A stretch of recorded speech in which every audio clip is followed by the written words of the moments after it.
Welcome to the Brooklyn Rail's 826th New Social Environment. I'm Carolyn, a Programs Associate here at the Rail, and I have the extreme pleasure and privilege of being your MC today for a conversation featuring Thomas J. Price and Jonathan T.D. Neal. We are thrilled to welcome poet Basie Allen here to close today's program. Before we get started, the Brooklyn Rail acknowledges Black Lives Matter. Here in New York, we are on Lenape-Hoking, the unceded land and waters of the Wappinger, Canarsie, Munsee, and Lenni Lenape people of the Delaware Nation and Shinnecock Indian Nation. We recognize land acknowledgements are not a replacement for necessary decolonial work, but serve as a reminder of place of the legacies of dispossession and enslavement that sustain and enrich the stolen land we're speaking from. And now to introduce today's guest and host. Thomas J. Price has rapidly become one of the most important British contemporary artists of his generation, subverting stereotypical representations of figures we value in society and traditional power structures. Price has exhibited widely in the UK and internationally. In 2021, Price was commissioned by Hackney Council to create the first permanent public sculptures to celebrate the contribution of the Windrush generation and their descendants in the UK, unveiled in June 2022. Our host today, Jonathan T.D. Neal, was editor of the Held Essays on Visual Art for the Brooklyn Rail from 2011 to 2015. And he is co-founder of Inversion Art. Thank you all so much for joining today, and I'll pass it over to you, Jonathan. Thank you, Carolyn. Thank you, Chloe. Thanks to everybody at the Brooklyn Rail. Thank you to everybody at Hauser and Wirth who helped bring this conversation to you today. And of course, thank you to Thomas for agreeing to do this conversation. I'm really looking forward to it. Congratulations on the exhibition here in Los Angeles, where I'm based. It's a really quite a thoughtful and I think provocative show. I quite enjoyed it when I had the chance to walk through it, and it's a testament to its power as work, because it has stayed with me, not least because I knew that we were going to be talking in a week's time, but also because it's got very strong imagery, which I'm looking forward to talking with you about. So thank you for taking the time, and welcome everybody. And welcome everybody who's joining us on the Zoom too. So I think to begin, you've had a I think a much more visible career, and you're more well known to audiences in the UK and in England than you may be to people in the United States, although that's rapidly changing, obviously. Would you mind just giving us a sort of brief potted bio for you're beginning to get interested in art? You've gone to some very august institutions, and I'm sort of curious to hear the origin stories and some of the paths not taken as well that I know are there in the background. You're on the nitty gritty. Yeah, a little bit of who Thomas J. Price is. Oh God, who knows? Thank you everyone for joining. Goodness, at the beginning, I mean, I always credit my mother for my entry into the art world. She's a very talented creative. She studied textiles at the Royal College of Art in London, and effectively she encouraged myself and my two brothers to always be inquisitive and engage with the worlds around us and sort of explore it through making. She took us to museums. Everything we did was some sort of creative act, and so really that's how I became familiar with engaging with the world around me, which was to make or to explore and to try and show people and get their understandings. So I kind of decided, I made my mind up that I wanted to be an artist at around about 19, after I'd finished high school. One of the paths I almost took, initially I wanted to be a physiotherapist, and then found out that I was very dyslexic and terrible at biology. So I had to change partway through the course, and I took up art, and that's when I discovered that it was this amazing kind of avenue to all these discoveries and experiences, and basically a way of communicating with people. I had one little sort of waiver where I was going to try and join the Royal Marines, Let's not get into that. I didn't. I didn't. I chose an art foundation course instead, just to see how it was. Before then, I thought I'd go off and join the forces. But as soon as I stepped in through the doors and experienced what art school had to offer, I was hooked, and that was it. Really, it was just about that kind of freedom to engage and to explore. And so I then studied my foundation in Camberwell, which is in London, South London. I then went to the Chelsea School of Arts and did sculpture, and then went to the Royal College of Arts and did sculpture there. And then sort of here I am. And the rest is hopefully not yet history, as they say. Gonna say not yet. So I want to, as we sort of talked briefly in advance of this conversation, I want to sort of jump right into the current exhibition, and then we can move hopefully from the specific out to more of the general conversation around the work. I know we've got that screen being shared right now, so I think what you're seeing is the sort of main installation of monumental sculptures of Thomas's in the space at Hauser and Wirth in Los Angeles. But let's begin again with the sort of top line question. The title of the show is Beyond Measure. So what in your mind is beyond measure about this work, about this exhibition in particular? I mean, in terms of the titles for the works of the shows, they always come from this sort of slightly, I guess, poetic slant. And I like to keep some ambiguity there. But for me, this idea of being beyond measure, scale has always been so critical to my work since the beginning. And I think that's probably why I relate to sculpture so readily, is because the way it allows us to kind of comprehend our own scale and the things around us. So this idea of measurement is kind of implied. The beyond measure, it could apply to this the idea of emotion. The beyond measure, perhaps the way of seeing oneself presented in this way, or the kind of the feeling of a challenge to the monuments and to the statues that we're basically used to, and the impact that has on people's lives. I think I was very moved when I installed a public work in 2017. A family ran up to it as it was still being installed, and the little kids were like, there we are, and they were touching the face of these aluminum heads on marble plinths. And I think that was one of the first times I'd realized there was an impact outside of myself as an artist, trying to answer all these questions that, we set ourselves. There was an actual human impact beyond me and my sort of geekiness. And I realized that there was a humanity, or the humanist element in the works was indeed kind of registered by other people. So perhaps it's a kind of a nod to that. Interesting. On this question of scale, I'm curious about the notion of sort of when you make something larger as to kind of aggrandize it or to heroize it. You make something smaller, then scale, renders it sort of something to be inspected and something to be controlled. How in your mind have you been thinking about the sort of significance of scale, but also sort of what scale does actively, both from the standpoint of what it is that these works themselves are about, and then again, the way that they relate to a audience of viewership? I mean, scale is this incredibly potent kind of ingredient that, when you add it in different amounts or in different ways, it vastly changes the experience of a work. One of the pieces we haven't seen here yet is one of my first works, which is a very small plaster head on a wall, set low on a wall, which is supposed to take up a large amount of space. And that was basically to deal with the unexpected, to undermine the I think it's, there we go, That one, right? It's kind of that one, yeah. It's called Mixed Things About Bus Drivers. It's set low on a wall. There's a large amount of space around it. There's one spotlight on it, and that is to draw people into it. I call it like the push and pull that scale can do. There's a kind of a reversal of the power. This idea that this small object can create or hold this large wall.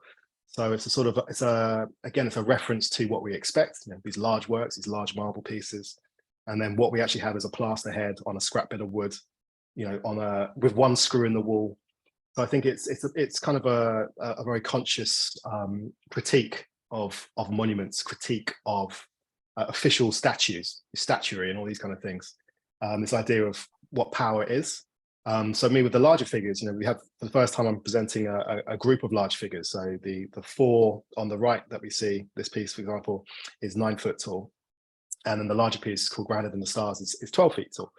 And I think there's a balancing act that I've always tried and play. And I always talk about balance in my works and in my practice, about the idea of balancing emotion and vulnerability, and this sort of the power, the power between the viewer and the object, and perhaps even the place, the space. This idea of a gallery having certain connotations.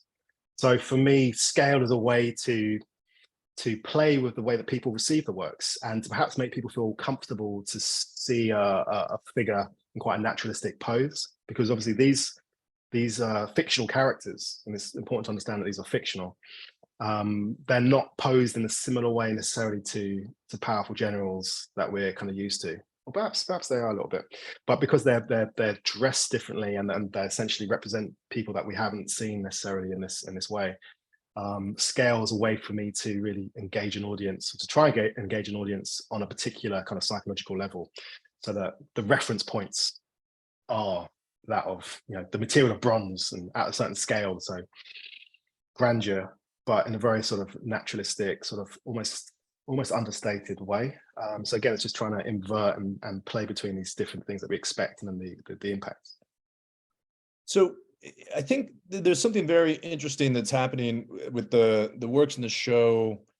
The large bronzes, as you just mentioned, there's sort of like as fictional figures.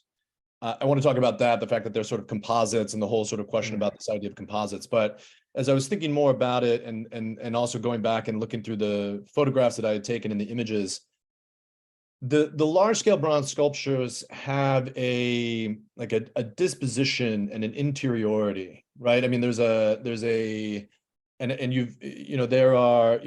looking out, they're much larger than the viewer. So they're often, they're looking past, they're not engaging anything that's happening inside of the space, right? They're either sort of occupied in their own minds, absorbed in their own activities. Sometimes that's looking at what looks like to be a device of some sort. Other times it's some sort of looking into the distance. There's the one that we were just looking at with the woman whose eyes are closed, sort of, almost as if a moment of repose. I know the title of that one I can't recall to mind, but it has something to do with sort of a sonic dimension too. And it's like that, there's that sort of image of someone who's like maybe just sort of finished a workout, closed their eyes, listening to a soundtrack or something, or has or maybe just prior to this moment of exertion or activity. I mean, there's a sense of they are sort of involved in their own activities. The smaller heads, right? The busts, and I can actually put one of those back up. Not these. So this is the contrast that I want to get to. And sorry that I'm moving on a little bit, but those smaller than life-size heads also have this kind of affect, right? They've got a kind of gesture. There's a sort of read there. And the larger marble heads in this show, right? The ones that are sort of straight, feel more like straight masks. Like there's like a total lack of affect in those. There's a real sort of difference between those. And I was curious about how, these, like, I mean, there's a very sort of direct, almost as if these are characters who are there to be inspected, versus the others that are like, almost oblivious to, or sort of, there isn't a mindedness there. And I'm sort of curious about how you think about these different messages, these different ways of treating the head and the face, and to register these kinds of interiorities, or a lack of interiority, if that even registers for you. No, it does. I think that's a really good point. It comes down to, I mean, I guess in terms of that, who get to scale again. And the way that I see these objects, see these things. And I guess I think in quite a cinematic way, or in a filmic way. So this idea of, the different types of acting you would have for television, for the stage, and for cinema. So for me, the smaller works are able to hold more what I call extreme gestures or facial expressions. So we're not talking like Messerschmitt, like extreme, but the idea of someone in mid expression, mid movement of the face. I think that's what's exemplified in the small plaster heads that are on the shelf that we haven't actually seen yet.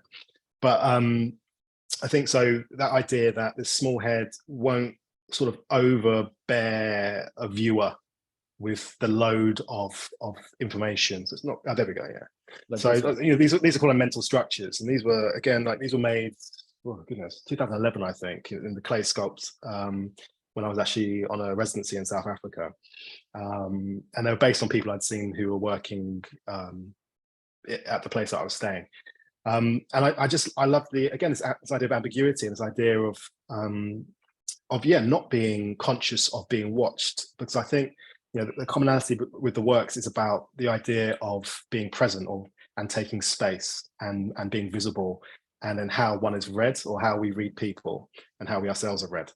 And also the kind of the steps that we perhaps try to take in order to influence that process, which to a degree can talk about status, it can talk about anxiety, it can talk about desire, all these different human emotions that we share, and these mental journeys that we sort of go on as individuals. So for me, this idea that these small heads are a moment in time. They're an observed moment of someone being totally absorbed in their own world.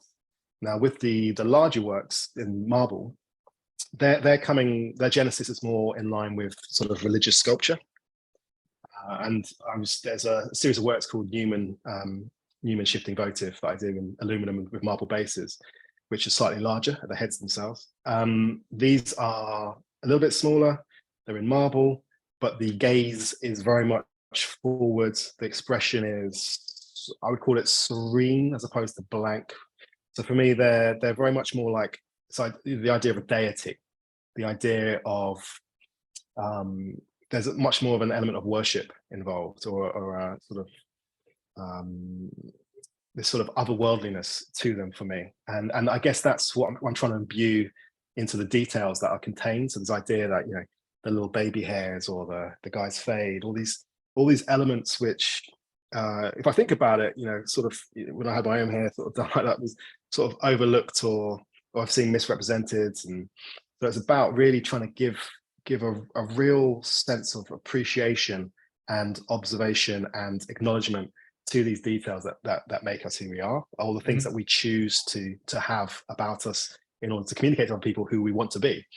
So this idea of, I guess, being seen and then presented in a way which shows love in a way. It's like this religious sculpture. If you the hands of the sculptures would have the inside carved for the most part to show the reverence, the respect, the love for God, or and this is, I guess, my way of showing that level of respect and care to the people depicted. It's interesting. So I mean, I guess, yeah, I mean, blank wouldn't be the best descriptor for it, but there's, when you describe it as the kind of the otherworldly or the religious, or the sort of godlike, in my mind, that does point to then this. It's like there is a layer of inaccessibility, right? It's like if you're this is a series of heads of figures whose interiority is sort of beyond access to us in that kind of in that moment of recognition, right? And so there's a you can project a certain amount onto it, but it has a very different feel than it does to the monumental sculptures. Even the fact that they are monumental, there is this sort of, and I think in other contexts you've used the word empathy.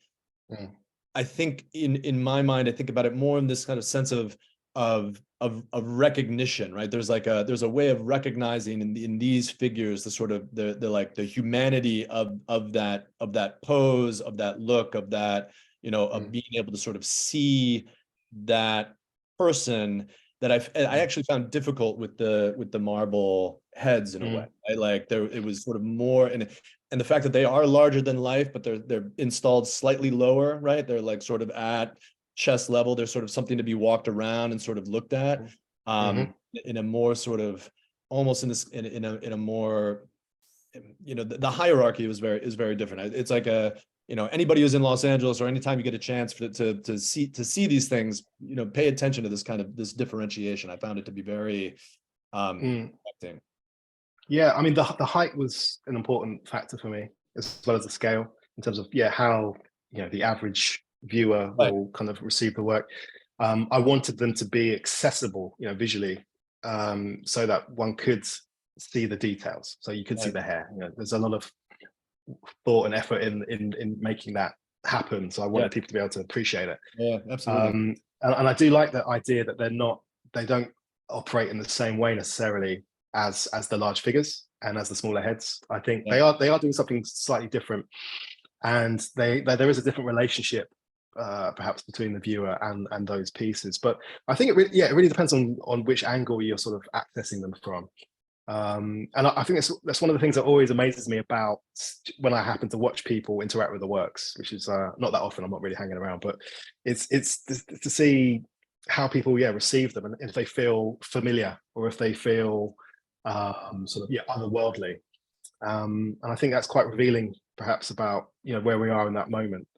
And I think maybe I did want to create this slightly more sort of otherworldly representation of something that we recognize from today, but in a way which is just positioned slightly differently.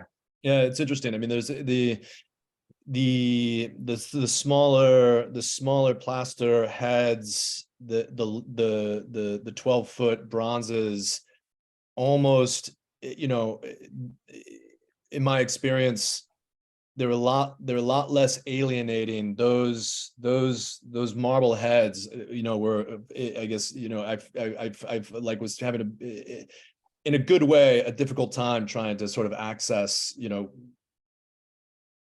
the mindedness of these figures, and that kind of they're giving less away, aren't they? They're much, exactly. There's, I mean, and it's also less of like, they're less about this sort of idea of absorption. They don't seem quite as absorbed inside of their own mentality, right? It becomes very difficult to read. There's a kind of legibility that, as much as you're talking about how the details are sort of generous to the viewer, and you can walk around them and you inspect them, but that moment of inspection also feels like a potential intrusion, and it's a more charged relationship.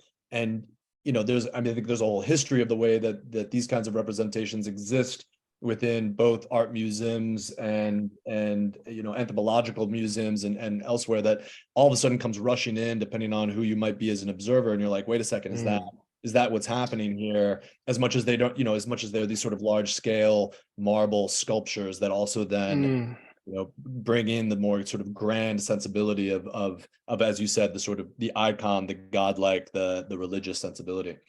I think that's probably where the restraint in terms of the expression, and also just like where they meet the base, where their head is kind of terminated and where it's positioned onto the surface.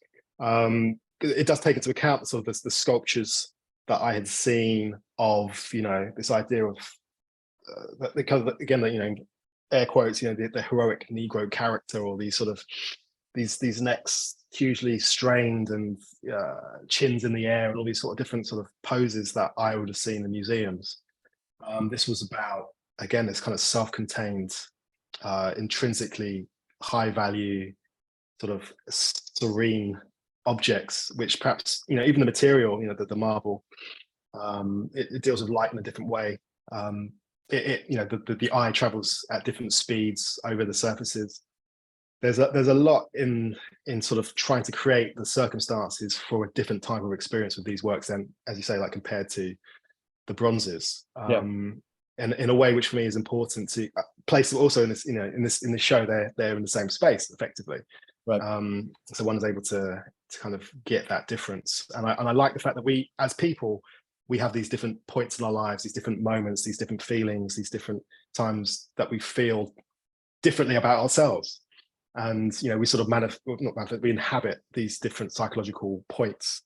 So I kind of wanted to try and capture, or trying to present that broader spectrum of who we are, but by using the materials and almost like the format for these kind of historical objects. You know, thinking about some of the Egyptian heads in the British Museum, for example, that I'd seen growing up.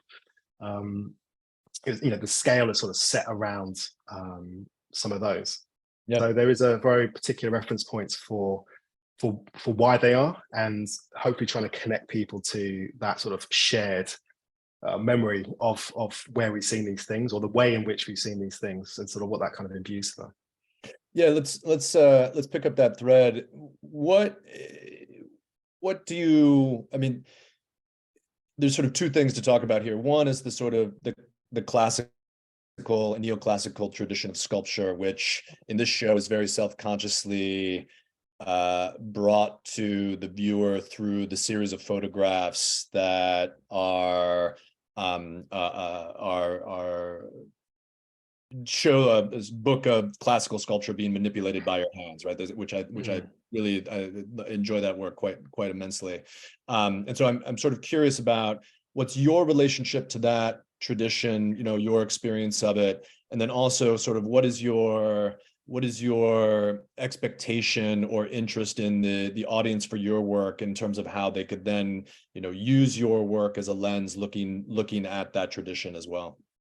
I mean, you know, I've grown up in the UK, growing up in the West, and this, you know, I studied classics at school, and the images that we're seeing in those books are, you know, effectively like the baseline for what is supposedly great and amazing about the world, you know, the history that we live in, not just the art world, but like these are like the pinnacle of achievement, and they represent gods and greatness, you know, great people. And so, you know, the idea of my hands being involved in manipulating and sort of reordering pages is effectively sort of like this idea of agency, and looking at the idea of provenance and history and fact, and who gets to decide what is fact, and who gets to decide, you know, what's the official version of a history. Because in doing so, you know, it's like likening that to the stories of ourselves and who we are as people. So, you know, we're constantly told who we are by other people.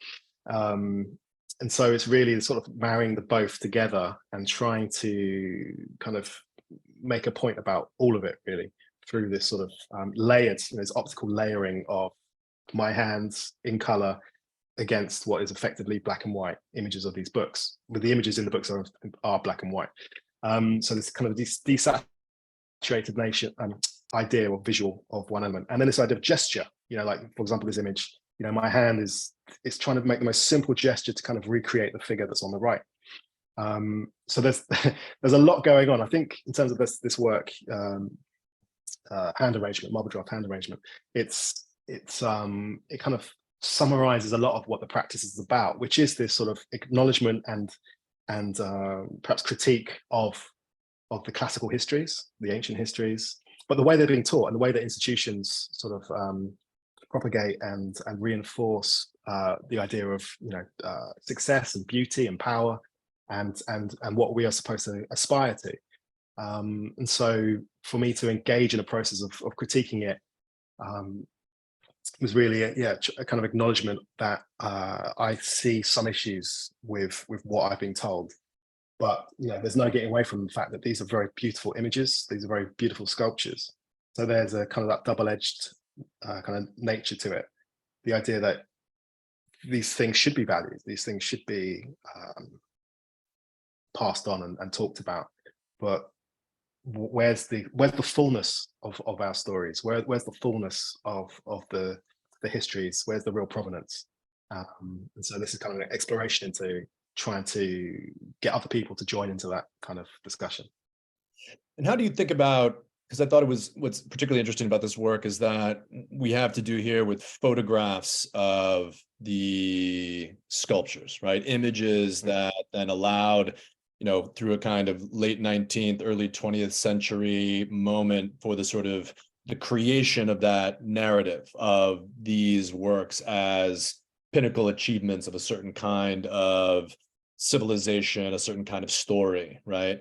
And so there's a sort of interesting both art historical and colonial and nationalist type of record that's there, but also just from the standpoint of the image itself and its dissemination. I was very interested in this work because it demonstrated, at least, on your part, a sort of keen intelligence about the sort of the circulation of images and the way that the sculptures themselves are not portraits, right? Are not meant as sort of scans, photographs of real people, but are themselves these kinds of composites, these kinds of ways of disseminating. So I'm curious, in your mind, how that kind of, and then I also think, you have these works when they're out in public space, right? That people engage them, people can't help these days but take pictures of them and disseminate them, and they become, and the way that we, for example, this picture that we're looking at right now, you cannot get as a viewer of this work, right? I mean, it's an impossible,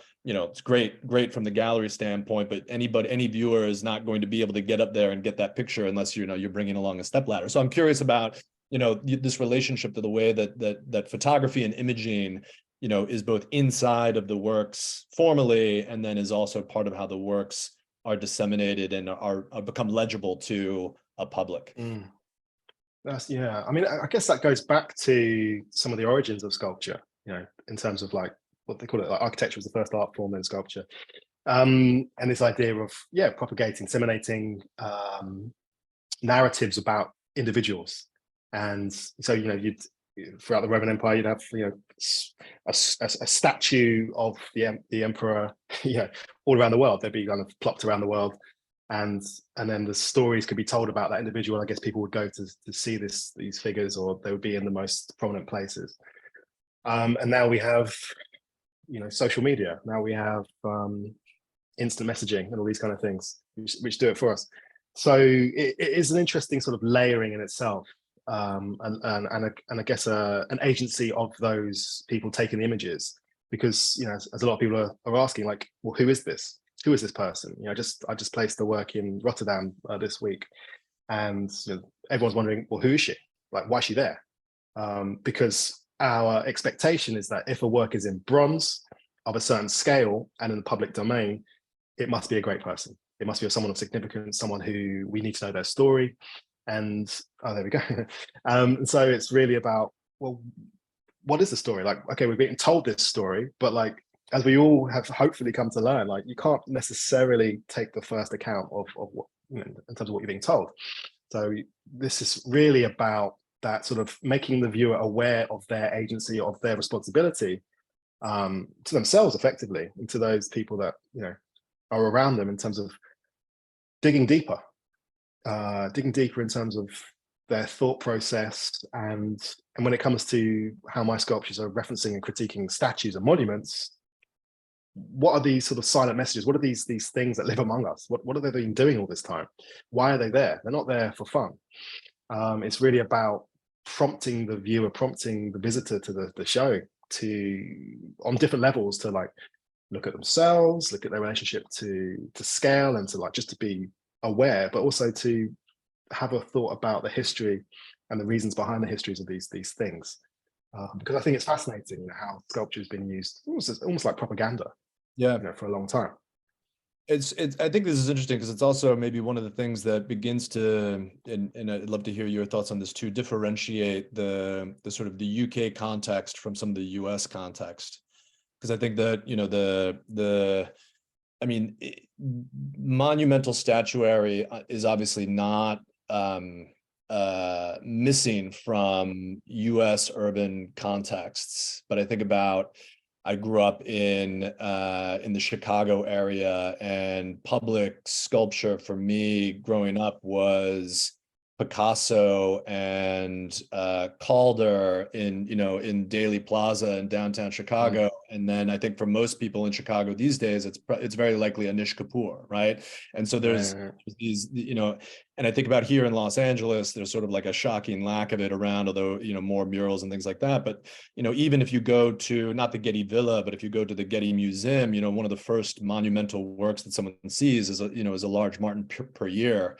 And so I think about the sort of, a generational difference and a sort of a regional and a contextual difference in terms of, what it is that, that we see.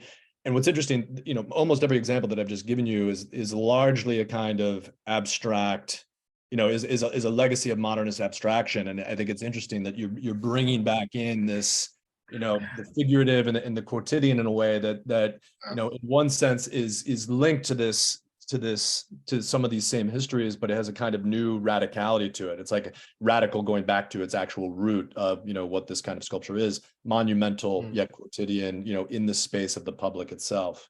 But I wanted to ask you about how that, how working in the context of the UK is, has been different than thinking about the context in the spaces in the United States. For example, the work that went up at Marcus Garvey Park, or now this work that is in Los Angeles. I mean, I think the histories of the places are different, but I think ultimately the sort of the overriding issues are very similar. From my perspective. The thing I love about placing work in public spaces, for example, is that the works, that was in Marcus Garvey Park, the works are given the identity. Ultimately, they're given the identity by the communities that see them, the communities that they then are kind of live within. And I think some of the most profound things probably that have ever been said about my works was said by a guy who had been seeing this piece for a long time. And on the last day when it was deinstalled, a friend of mine who lives in Harlem took a video of him talking about it. It's on my Instagram, but he was just talking about how the community embraced the piece and almost like gave it a name, and everybody looked out for the work, because it was one of them.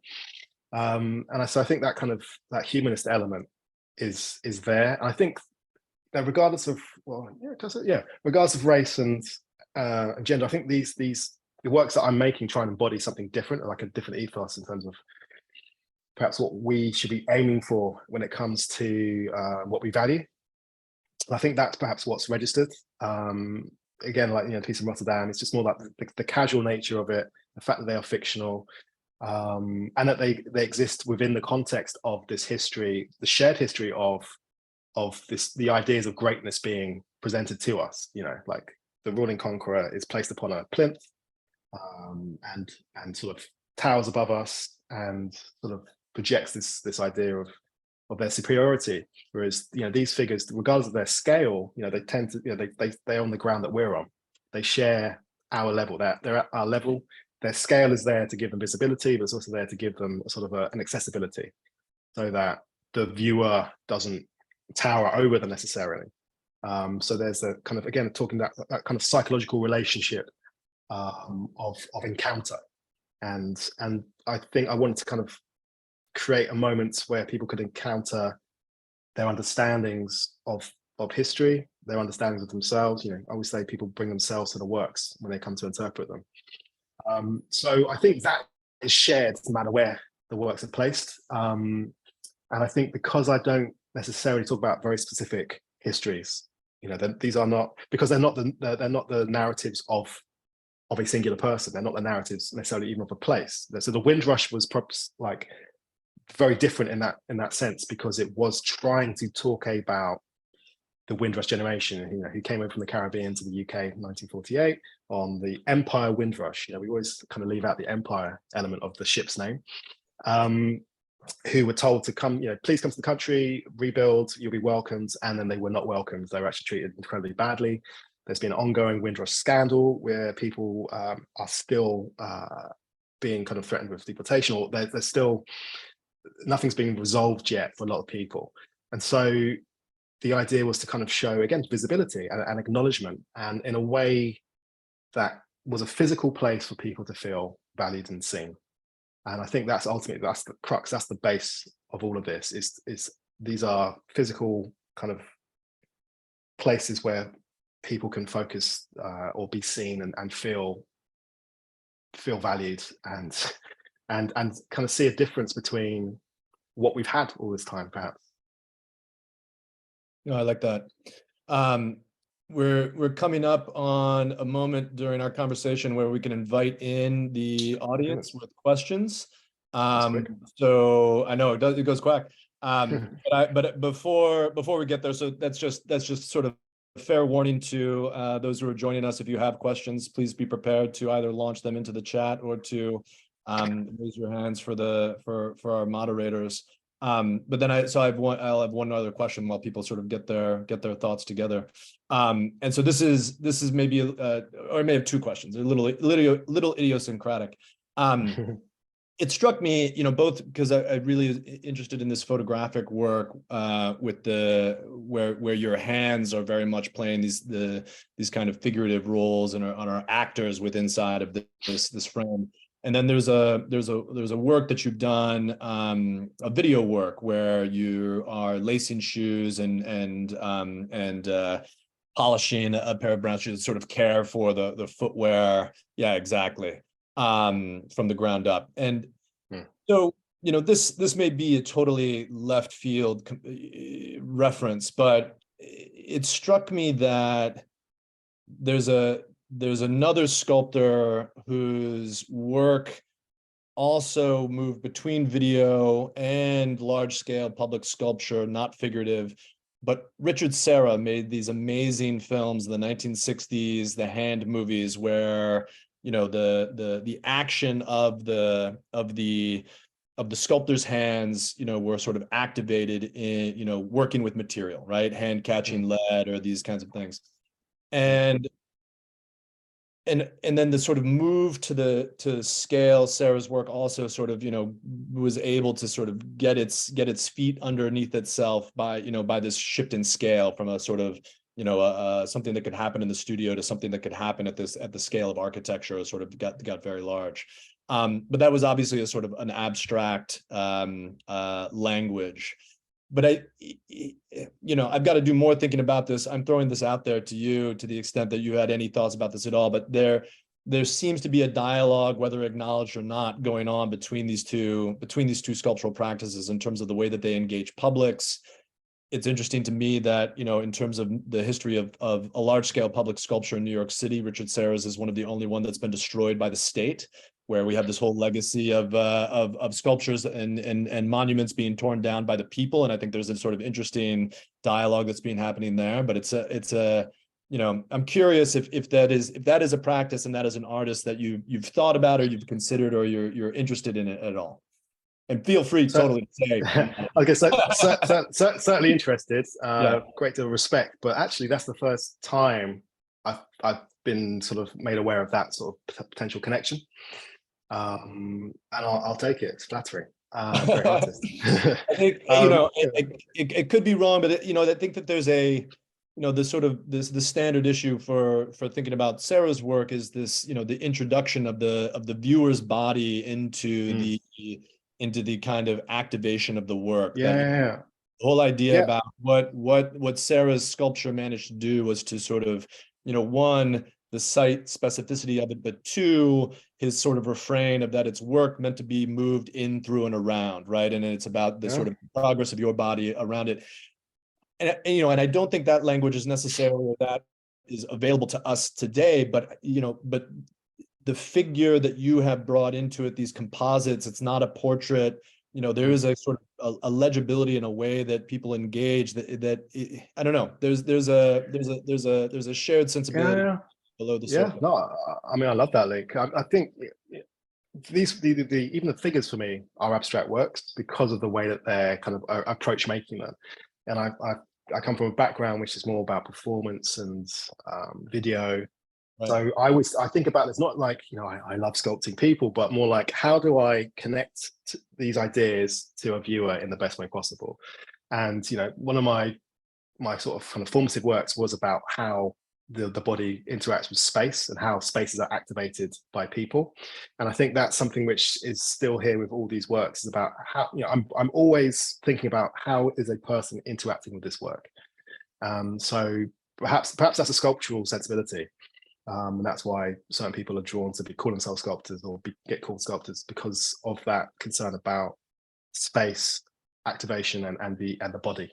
So certainly it's something, I guess, when I look at Richard's work, I'm like, that makes total sense. But it sort of hit me when I was watching the video of you working with the shoes, and I was like, wait a second, there's this, there's a natural affinity and a thought process that's going on in terms of sort of how you activate. And interestingly here, for Richard, it was about a sort of language of materials.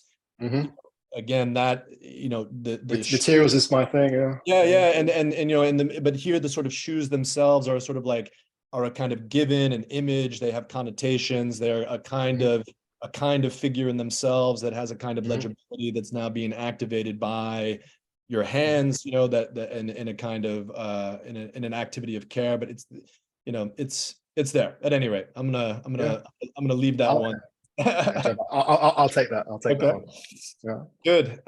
So now might be a good time to see if our audience has questions for you as well, and we'll open it up to the floor. Carolyn, should I be calling on individuals, or will you take care of that? Hi. We do have some questions from the audience. Thank you so much for this amazing conversation. That was really great. We first have a question from our friend GE. So GE, you should be able to unmute. Thank you so very, very much. And thank you, Jonathan and Thomas, for giving us such a deep window into the work today. Question is, with your work, do you want to provoke? Obviously, I think you do, and in a positive way, of course, but in a deep way, in a way which is much of a kind of seduction, which allows us to feel like we're in control, if only momentarily. Yeah, I mean, that's a good question. I have talked about seduction in the works before, in terms of the way that they are done. This idea of sugaring the pill. So you draw people in through the execution of form and through the materials, and then you sort of let the thought process be the message. You let that kind of that connection, that engagement, be the lingering message, which hopefully they take away with them. So the works aren't really trying to hammer home a point. They're about sort of creating an awareness, as I've said probably many times, but an awareness and a willingness to scrutinize and to question. I think, perhaps that's what's missing a lot at the moment, is this a willingness to change one's mind, or to scrutinize our own thoughts, and to question our histories in a way which might make us uncomfortable, but which is probably very necessary. It probably means it's much more necessary if it makes us uncomfortable. Totally get it. Thank you so very much. Pleasure. Thank you. Thank you, GE. Let's see. Our next question is from Regan here. I see you. You can go ahead and unmute. Hi, thank you. It's Reagan. Thank you so much. I was wondering, I don't know if this came up during your discussion, my internet was kind of going in and out, but I was just wondering about how you think about hair and using the braided styles in particular on a lot of the sculptures. A lot of them had like long braids or like cornrows. And so if you could just talk about your decisions to, include these different hairstyles, I was interested in that. Thank you. I mean, long ago, I used to have a bit more hair than this, and had some different hairstyles myself. I think really it's about recognition. Like when I had cornrows back in the day, it was not like, it wasn't an accepted hairstyle, to be honest. I remember shaving my head afterwards, just because I just got so sick of all the pressure from the environment I was in.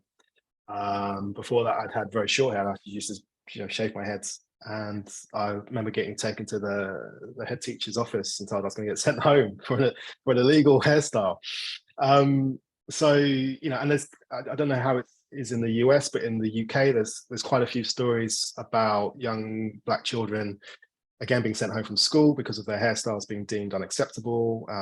And these decisions aren't coming from Black people. These are being made up by white people telling, Black people what is a natural hairstyle or a good hairstyle, and so there's all the connotations about what does that carry with it, like what messages then are being picked up. And I think that's a lot of my work is about, well, what do you see? what do you see? Here's a figure. What do you see? And why does it have these meanings? Why does it carry this significance or this threat, perhaps? The first commission I was ever given was taken away at the very last minute because ultimately the people who commissioned it were worried about the fallout in the press from a figure of a young black man in a tracksuit. So there's a refusal to accept the judgment that has obviously been there for so long, and a celebration instead. So when the initial commission that I mentioned was rejected, I ended up making that 9 feet tall, as opposed to just getting rid of it. So here, these beautiful hairstyles are presented in carved marble. So there's that kind of very conscious decision to worship effectively these very individual traits and styles which everybody knows so well, but which are somehow deemed in some places unacceptable, or just ignored, or the credit given to white models on the covers of magazines. So it's very much about presenting these hairstyles, hopefully in an authentic way,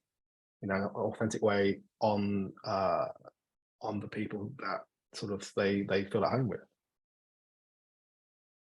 And also there's a connection to the history, like there's some sort of marble sculptures, Roman portraiture, where there are different types of hairstyles and braids and sort of things, and I find that really interesting in terms of like how those are placed in like Capitoline Museum in Rome, for example, and revered, and yet someone can be sent home from school or told that it's a reason to be stopped and searched, or stopped and frisked, as you call it in the US. So there's a whole myriad of things going on. Thank you so much, Reagan, for that question. Thank you. Our next question is from Guillaume, who asks, I love these new works, Thomas. I wanted to ask if there is any work you are making right now that is not for a specific gallery or space, but something you are still working on as part of your practice. I mean, I like to think that I make all of the work for my practice, but yeah, I mean, I'm working on the painting series. There's ideas for new sculpture, but also new sound works. There's I think with every artist, there's it's the iceberg kind of theory. There's a lot going on under the surface, and every now and again one bit gets exposed, and then sometimes that rotates and another thing's revealed. But there's a lot of things that I'm gonna be very vague about, but to confirm that there's a lot happening behind the scenes, which is, I think, I love the way that the different ideas and different types of bodies of works feed into one another. The painting that Jonathan has behind him as an image is basically connected to the very beginnings of my practice, which then we're looking at the stop motion animation. The stop motion animation is perfect, and how the eyes move, and how we look at people, and how we can kind of enter their journeys and enter their kind of mental journeys through these movements, through these sort of these visual cues, the windows to the soul. But this is, with the paintings, the perspective is flipped, inverted in a sense, and instead of looking at somebody we are almost in their position, looking where they have looked or where they haven't looked in terms of the negative space. So there's that body of work which will be developed further and taken on, and it's just it's I think a practice is a composite in itself in terms of how things kind of bits get layered into different works. Could I piggyback on that just really quickly, because you said you're working on some sound works, and I think that sound is obviously music, sonic material is also important for your practice. I think I heard you somewhere say that you are a fan of opera. Yeah. And so I want to know what operas you put on when you're working in the studio. None. You don't listen to opera in the studio. I know. Too distracting. Too distracting. Yeah, But yeah, so and I think we're about to get a wonderful reading from Basie Allen as well at the end of the session. So if you could speak just a little bit about the role that sound as both material and reference works, because there's also the sculpture in the current show at the gallery, which is the cast of the inside of your ear. Yes, yeah. I think sound has been a massive influence, I guess, since I was much younger. I think, in fact, I reference Sonic Boom, the show that was, I think it was 1999 at the Hayward Gallery in London, which changed my life. My mum took me to the show, and I saw that sound was physical. You know, I saw sound being used in ways that I hadn't thought about, and it connected on a level. You know, I guess it's this idea of vibrations and how we resonate, and the kind of, but we can't see it, but it's there, and we feel its presence, and we can feel enveloped by it. It can be healing, it can be disruptive. It has such a power. I wish I was a musician, to be honest. It has such a power to connect to people on an emotional level, which we then can cerebralize and kind of think about. But sound has always been there for me. And with the sonic work, it was about trying to make visible and present the space that isn't there, but the conduit from the outside world to our inner selves, perhaps. And I think that sort of also connects to this idea of, which is contained within the photographs, within the choice of materials, this idea of touch, tactility. And I think as a sculptor, I'm just instinctively drawn to the idea of touch, not necessarily the action of it, but the desire to, or the resistance to, you know, to touch, to connect. So I think for me, photography and the animations was a way to kind of allude to the idea of touch, to present it as a thing, but then to not actually to give it. And I like the way that sound, in a way, it's like being touched without being touched, you know. And it's this invisible kind of being enveloped by this invisible force, which is quite profound, I think, in many ways. Thank you. Thank you so much for that answer. Our final question today will be from our programs director, Chloe. Go ahead. Thomas, I'm going to keep it really short because I know you have to hop off, but I was just wondering, you know, you've had over the years so many amazing opportunities to make sculptures in different spaces with different histories. And I wonder if you could choose a place anywhere to put your work, where would you put it? That's a very good question. It's an incredibly difficult question, because I think it sort of excludes so many other amazing places. This doesn't mean you're excluding the other amazing places that your work will go. Yeah. How about I put that caveat? Yeah, no, totally. I mean, honestly, for me, one of the biggest rewards is to put the work in public spaces. Mm-hmm. Whether that's, you know, in a large sonic work or one of the figures, or just to have like works in a window, you know, that kind of visual works in a window or something that can be seen. So I think a place I have a lot of history with, and I've perhaps already had work there though, is New York City. But I think that, you know, I think it'd be incredible to see the work in Chicago, for example, but publicly. You know, maybe a public work in LA would be fantastic. There's a lot I'd like to do. I think it depends on communities. Maybe somewhere totally, I don't know, maybe somewhere a bit more left field. I don't know. That's a really good question. That's a really good. It's one I want to think about. I want to mull that over. I'll come back to you when you see a work getting put somewhere. You know, I've thought about it a long time and done the groundwork. Well, thank you for those initial thoughts. I enjoyed them. Thank you very much for this conversation too. Thank you, everyone. I really appreciate it. Thank you so much, Thomas, and thank you, Jonathan. We here at the Rail have a tradition of ending our community events with a poetry reading, and I'm so excited to welcome Basie Allen here to the virtual stage. Poet Basie Allen is an interdisciplinary artist from New York City, working in between paintings and poems. We have a link to Basie's book, Palm Lined with Proteins, which is out from Ugly Duckling Press, so check out the chat for a link there. And I'll turn it over to you, Basie. Thank you so much for being here. Thank you for having me. Thank you for this awesome conversation.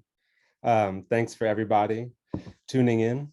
And so whenever I get invited to read, I I take it very seriously. It's an honor to be invited to read poems. And in the spirit of trying to sort of like match the honor, I always try to write the poem the day that I'm going to be doing this reading. It's a way for me to feel closer to you guys, to feel closer to what we're going to be talking about, to sort of present the most up-to-date version of how I'm working and where I'm working. So today's poem is called Say Less. Say less. When we agree, we say less. On Avenue C, downtown, there's a mangled fence into a mouth rusted with soft praise, big city kisses that twirls in circles in dresses of broken sunlight.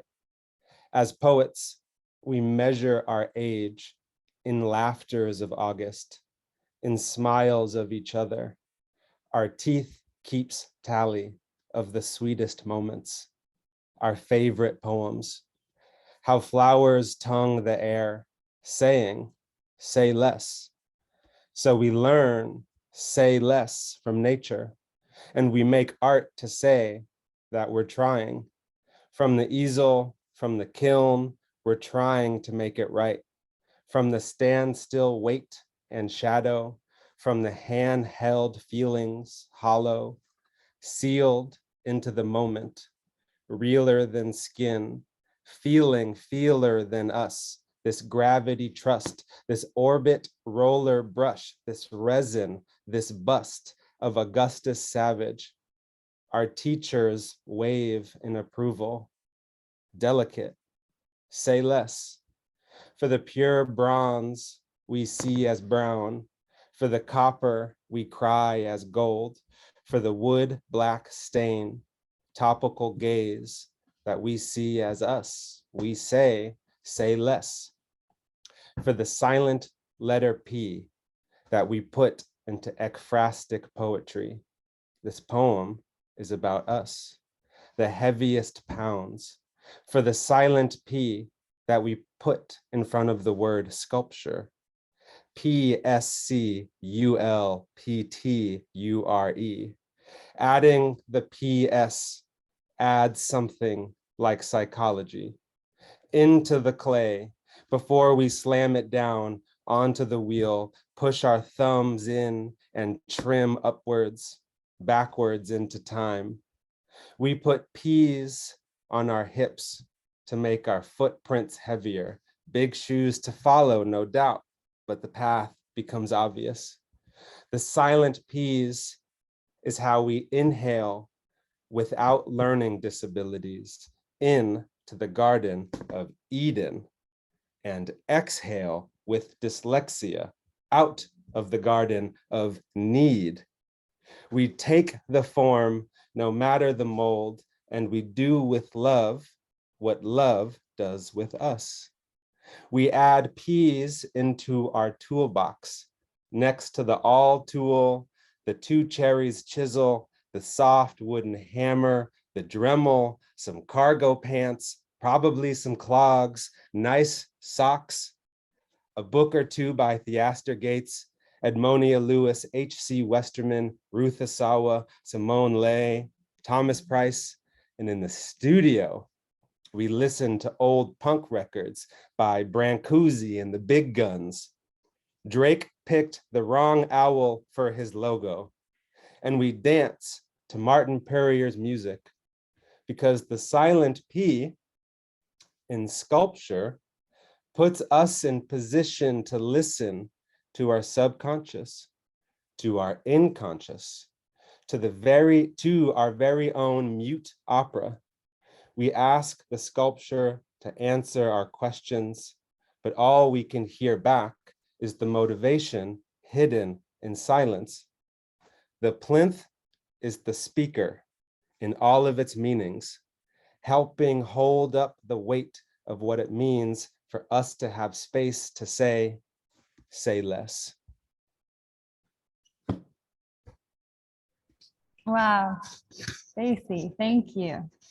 That was, yeah, more than incredible. Adjectives do Love no it. justice. Thank you. Thank you so much, Thomas, of course, and thank you, Jonathan. Just an amazing conversation today. We would also like to thank the Terra Foundation for American Art for sponsoring our NSE. You can check out today's, the recording of our conversation today. It will be made available in our archive and YouTube channel. For 22 years, the Brooklyn Rail has provided a platform for the arts, culture, and politics through our free monthly publication and public events like our daily NSE. You can check the chat for a link to donate. And join us tomorrow at 1 p.m. for a poetry reading curated by Sarah Riggs. And thank you all again so much. You can all turn on your mics and say hello and goodbye as you leave. Thank you. Thank you. Thank you very much, everyone. Thanks, I loved it. everyone. Thank you you. so Thanks, much. Basie. Thank you. That was fantastic. Amazing. Really great. Thank you. Thank And you if you're so in much, LA, go Thomas. see the show. Go see the show. Thank Thanks, you. Thomas. Thank you, Great to be in Thomas. conversation with Thank you. you. That was so Absolutely. Yeah, yeah. Keep in Jonathan. touch. Thank Bye, you for the everybody. reading. Yeah, Thank you. that- That was Congratulations. amazing.